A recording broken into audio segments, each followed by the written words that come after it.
地球上是一片汪洋，而且他还看到了诺亚方舟。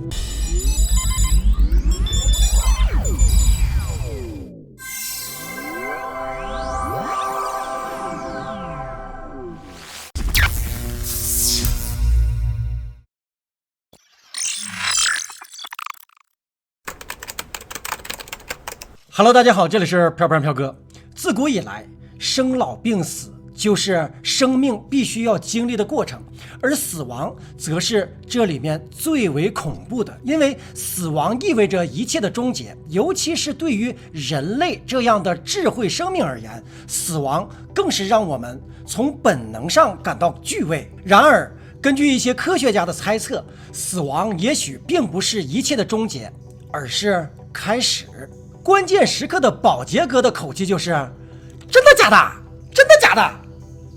这是虚无缥缈的神话，还是子虚乌有的猜想呢？但一些科学家经过研究，认为人在死亡之后，可能真的会去往一个全新的世界。咱们就来好好的掰扯掰扯。很多宗教都认为，人死后都会升向天堂或坠入地狱。不过，现代科学以证据不足为由否定了这个说法。不过，美国的一位科学家丽莎·兰多尔，他说，在其一次核裂变的试验当中出现了微粒消失的现象。他认为这是粒子穿越到了高维空间的迹象。根据爱因斯坦的相对论，我们的宇宙是由3维空间加1维时间之后称为所谓的4维时空。不过最近几十年，随着理论物理的发展和高能物理的研究开发，很多科学家开始提出宇宙还存在着更多的维度，更有甚的认为宇宙之外还存在着无数的平行宇宙，无数的地球，无数的自己。首先，咱们得提出一个著名的理论，就是平行宇宙理论。咱们曾经在潘博文中讲过，平行宇宙的理论是由美国哲学家和心理学家威廉·詹姆斯1895年正式提出的。当时一经正式提出，便震撼世界。这种理论认为，在我们所处的这个世界之外，还存在着其他的世界，这些世界可能和我们这个世界相同，也可能是不同。这个理论也可以叫做多元宇宙论。在这些宇宙中，也有和我们宇宙以同样的条件诞生的宇宙，还有可能存在着和人类居住的星球相同的，或者是具有相同历史的行星，也可能存在着跟人类完全相同的人。有学者描述平行宇宙时用了一个比喻，是这样说的：他们可能处于同一空间体系，平行作用力平行运动，就好像同在一条铁路线上及时的先后2辆列车，它们有可能处于同一时间体系，但空间体系不同，就好像是同时行驶在立交桥上下2层通道中的小汽车。同时，在这些不同的宇宙里，事物的发展会有不同的结果。在我们的宇宙中已经灭绝的物种，在另一个宇宙中可能正在不断的进化，生生不息。或者举一个通俗的例子，在这个宇宙中的你是一个普通的月光族，在平行宇宙中的你可能是个亿万富翁，或者是富2代，也可能是闪闪发光的明星。这就是为什么这个世界没有了马大大，另一个世界或许他仍然在澳门赌场。开个玩笑，总之有无限的可能。平行宇宙被赋予了超越自然的神秘感，给许多的文人墨客留下了美丽的遐想。当然，科学家们也通过实验和猜想对此做出了许多的研究。根据英国《每日邮报》报道，美国亚利桑那州大学意识研究中心负责人斯图亚特·哈莫罗夫博士，他认为构成灵魂的量子物质离开神经系统而后进入宇宙时，便会出现濒死经历。根据他的理论，意识是大脑内的一台量子计算机的一个程序，即使人死后，这个程序仍然可以在宇宙中存在。这种现象可以解释一些人出现的濒死体验。哈莫罗夫提出的理论认为，患者出现濒死经历时，量子灵魂离开肉体，重回宇宙，或者是另一个平行宇宙。如果患者苏醒过来，灵魂就又重新的回到了肉体。表面来看，濒死体验和平行宇宙两者之间似乎并没有任何的关联，但是今天给大家讲述一个事件，可以说相当的奇妙的一次濒死体验，甚至可以说是超越了濒死的界限。在濒死的状态之下，究竟会有什么样的奇妙的经历呢？我们来看一看。对于濒死体验，相信很多人都听说过，并且有一定的好奇，但好奇归好奇，我想没有人愿意去真正的濒临死亡。那咱们就看看别人是怎么样死亡的。看热闹的不怕事儿大，穿别人的鞋，让别人无鞋可穿。这个故事的主人公叫做木内鹤彦。22岁时，他突发重病，因抢救无效被医生确认死亡。但在医生告诉家属死亡信息的40分钟之后，木内鹤彦突然醒了过来。木内鹤彦究竟看到了什么，经历了什么？这40分钟内，他不但有与他人不一样的濒死体验，还看到了更多的无法理解的事情，经历了时光旅行，包括宇宙的起源、月球的来历、亚特兰蒂斯文明的毁灭、大洪水、诺亚方舟等等，被视为宇宙秘密的终极解码，他发现了。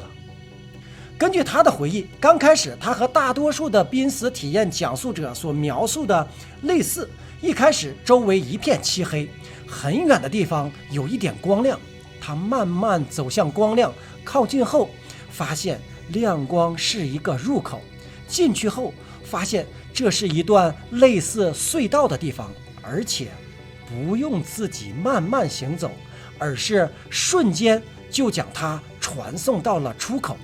出了隧道之后，他看到了一条小河，在河边有一艘小船，努力地划到了对岸之后，木内鹤彦累得瘫倒在了河岸之上。正在休息的时候，他便瞬移到了一座大山之前，在山脚之下，木内鹤彦竟然看到了自己死去的亲人，他的爷爷、奶奶还有表兄弟。据木内鹤彦醒来后回忆，问他话的女人是他小时候就去世的姑姑。